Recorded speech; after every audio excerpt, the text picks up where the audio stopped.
Once again, may gabi sa tanan. Ining Huwebes Santo, diin God instituted the Lord's Supper. Dinhi nagsugod ang gitawag nato nga balaang panihapon. Eucharist, ang lawas ug dugo ni Kristo. In Romans chapter 12 verse 2, nga nagaingon, ayaw ka mo pagpahiyon sa pamatasan ni ining panahon ay ipabago hinoon sa Dios ang inyong kaugalingon, pinaagi sa pagbago sa inyong paggunahuna, aron masayran ninyo ang kababuton sa Dios unsay maayo, hingpit o makapahimuot kaniya. Ang sistema ni nga kalibutan, we are so contaminated. The system of this world, mao ang greed, kalaog, hatred, unforgiveness, jealousy, which lead us to eternal destruction, physically and spiritually. Nini nga panahon, kinahanglan i-build up nato, ang gitawag nato, ang atong pagtuo. Karon ang tema is usa ka importante nga tema nga na sentro sa Yukaristiya. Diya sa Hebreos 11:1, naingon, ang kahulugan sa pagtuo, mao, may kasiguruhan kita sa mga butang nga atong gilauman ug dili nato makita. Verse 6, walay makapahimot sa Dios kung dili pinaagi sa pagtuo. Kayang maduol sa Dios kinahanglan gyud mo to nga aduna Dios og gantihan niya ang nangita kaniya. The blood, ang dugo kung kini nag-circulate sa atong tagsatag sa kalawas na ay kinabuhi. When the blood no longer circulates diha sa kasatao, mahimo gid siya nga mamatay. Ang tinapay o bino, when they are united, usa ka na kakinabuhi, dili lang enough nga dawato nato ang lawas o dugo ni Kristo. Kinahanglan usab nga mahimo taniya nga iyang lawas aming matana.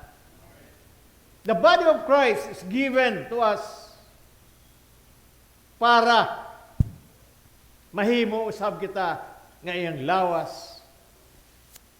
Mao ni ang teaching nga gitudlo ni Apostle Paul in 1 Corinthians chapter 10 verse 17 nga nagaingon, kay may usa lamang kapan og bisang daghan kita, usa lamang kita kalawas, kay nakig-ambit man kita sa usa lamang kapan. Very clear kayo. Ang pagtulunan usab ni St. Augustine nga usa ka gamhanan nga pulong nga iyang gi-release, nagingon siya, the bread which you see in the altar once sacrificed by the word of God is the body of Christ. If you receive the body and the blood of Christ properly, you yourself become what you receive. Murag lisod. Ang lawas ni Kristo nag-implies kini about the transformation dinhi kanato. Kita ang lawas ni Kristo. When we think like Christ, when we act like Him, when we walk in His ways. Now, sa gibasa nato ganiya sa second reading in Corinthians chapter 11 verse 23, padulong sa 32 nagingon. Kay nadawat ko gikan sa Ginoo ang pagtulunan nga akong gitudlo kaninyo, nga ang Ginoong Jesucristo sa gabi nga siya gibudian mikuha sa pan. O niya nagpasalamat siya sa Dios o gipikas-pikas niya ang pan og mingon, mao kini akong lawas nga alang kaninyo buhata kini aron paghandom kanako. Ang Isaiah chapter 53 verse 5 usab nagingon, sa mga labo ni Hesus iya natang giayo.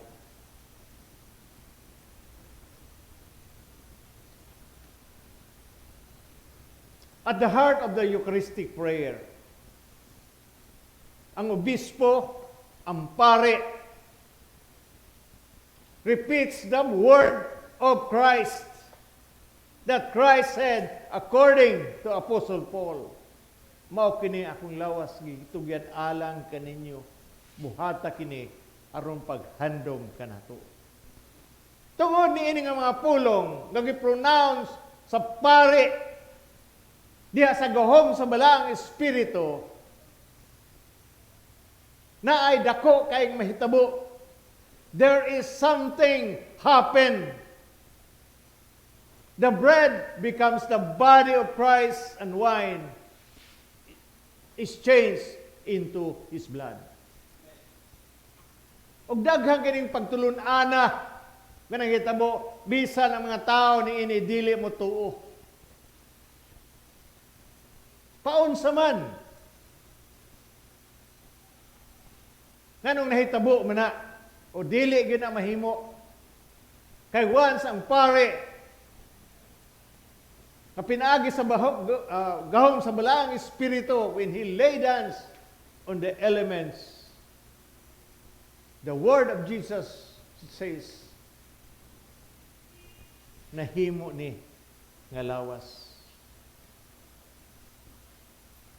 Why there is changes? Nagkinahanglan ni sa atong pagtuo. Faith assures us that this really happened. Although we cannot prove it, to believe is precisely to have proof that something really is true. Mao ni gitawag nato ang pagtuo, Hebrews 11:1.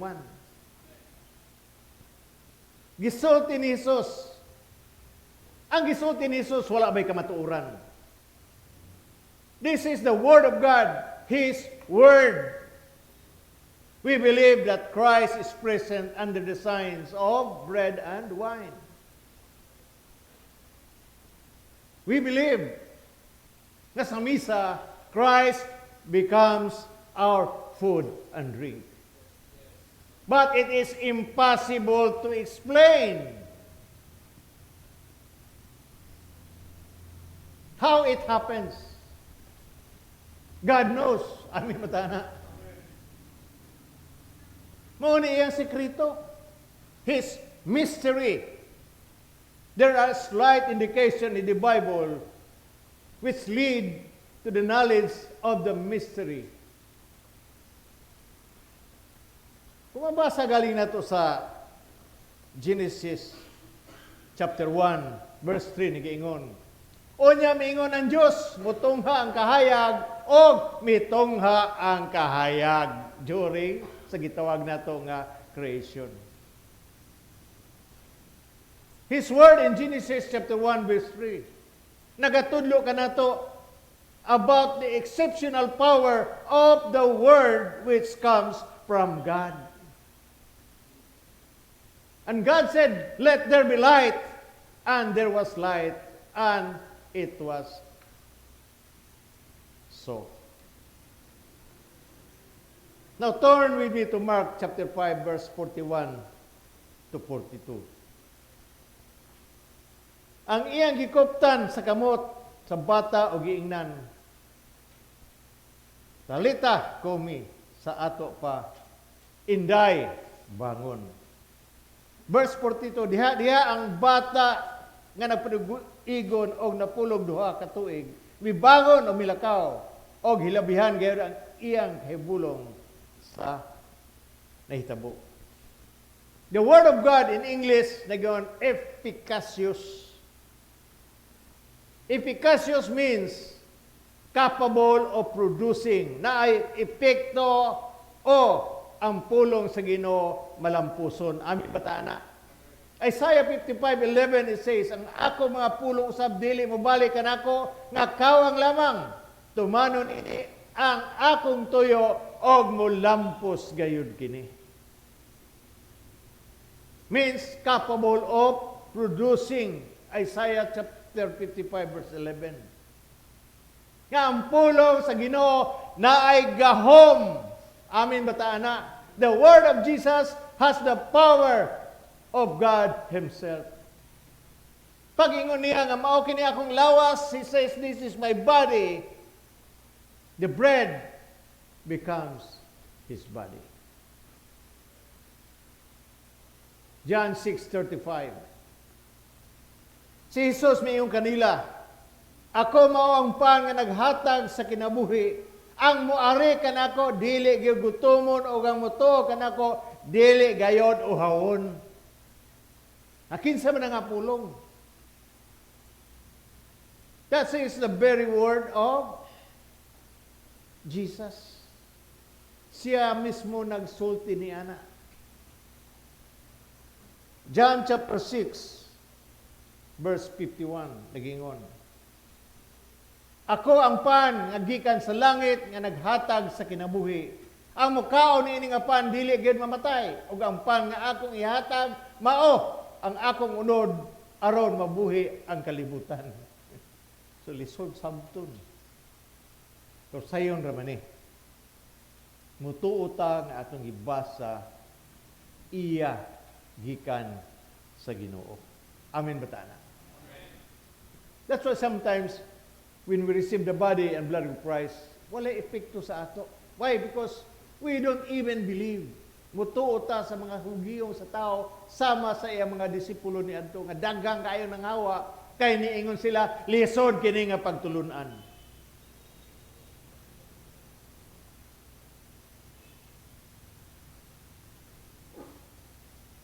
Sa dihang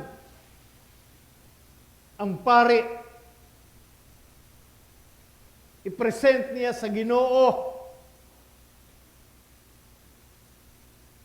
ang lawas o dugo o ang pan o ang bino. The priest will pray over it. Gitawag na ito nga prayer of blessings or gitawag na ito nga Eucharistic prayer. After the prayer of the priest will lift the bread in high.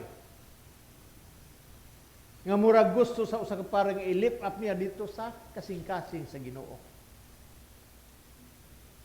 After the bread will be broken, na distribute those who came to celebrate the Eucharist. This is what we call the journey of the bread. Sa dihang ang tinapay pagadalon sa altar, the bread is merely bread. Paghuman sa pare o obispo, nga gitawag ang balaang espiritu over it to pronounce the words which Christ Himself pronounced at the Last Supper. It becomes the body of Christ and the blood of Christ. What a change. Pero pagdawat na to, nabalhin ba ang lami? Nan. Nahimo ba siyang fried chicken?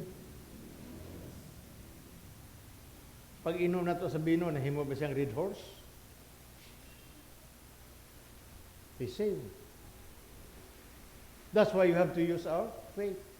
Na kinahanglan to, totoo nga, there is really a change sa diyang ipanalanginan sa pari. Kung sa mo ka sa mga ubang simbahan,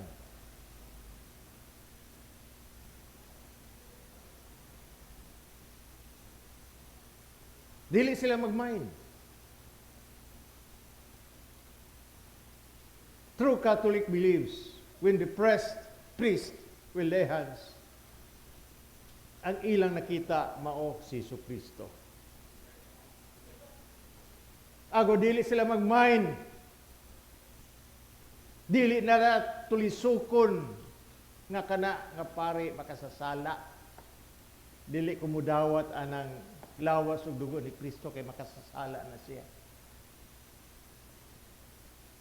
It's not that.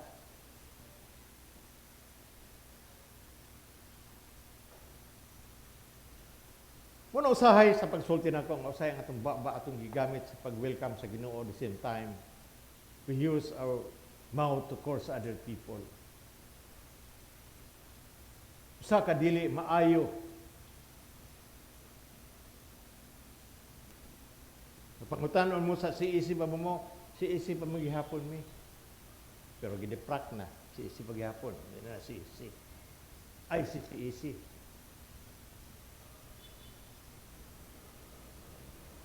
When the priest brought or the people to the altar is the bread of men and women, it is ours that which we receive in return is the bread of God.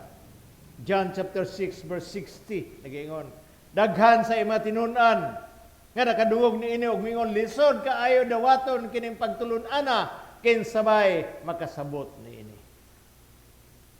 If we really believe that it's the very word of Christ, dili na lisod sabton. Some of his disciples did not believe on this teaching. The bread presented at the altar is from the earth, that which we believe, in exchange from heaven. The bread offered to God has the power to sustain mortal life of our body. Nagikan sa Ginoo nga naigahom to make us live forever. The bread which we entrust to the priest is a sign of our desire to go into God. We bring practically nothing, a small supply, a bit of bread. It remains all the riches of God given to us. In exchange, we receive the life of the risen Lord. Tan-awa unsa ang gibaylo ang iyang kinabuhi. Atong hinumduman na nga if really people believe unsa ang kahalugan ni ini nga Holy Week, siguro mapuno ni atong simbahan. Usay mo duol lang ta sa Ginoo kung natay problema. Sa ako nagingon, the world is not getting better. Human sa pandemic, naigira, kinahanglan nato ang kinabuhi ni Kristo sa atong tagsatag sa kinabuhi aming bataana. That we will not be swayed. Gasolina ay mahal. And Ukraine is producing wheat sa entire kalibutan. Pan ang ilang kinaon. Asa magkakaroon mo kuwag pan nga giraman. For us Christians, it is easy principle sa Ginoo. He will open up windows of heaven to pour this blessing. I will not allow Satan na magsinamok sa atong pamilya o sa atong finances. We are covered by the blood of Jesus. Sa atong panimalay, nakita nato nga sa first reading na ay dugo nagibutang sa ilang pirtahan. Nga kumalabay ang angel of death, dili mosulod sa ilang balay, mosulod dito sa firstborn sa mga Ehipto og nangamatay. But it is our believing. Yes, lisod, but we have to practice. Ato ng timanan og unsa ang mga pagtulunan nga gihatag sa atong kinabuhi. Na atay kinabuhi, fragile kaayo, wounded, scared by sin. In exchange, we receive the life of the risen Lord. Tanawa o unsang gibaylo sa iyang, ang iyang baylo mao ang iyang kinabuhi. Amen batana. Mao kanang ebanghelyo gihangyo tanan sa pagpanindot.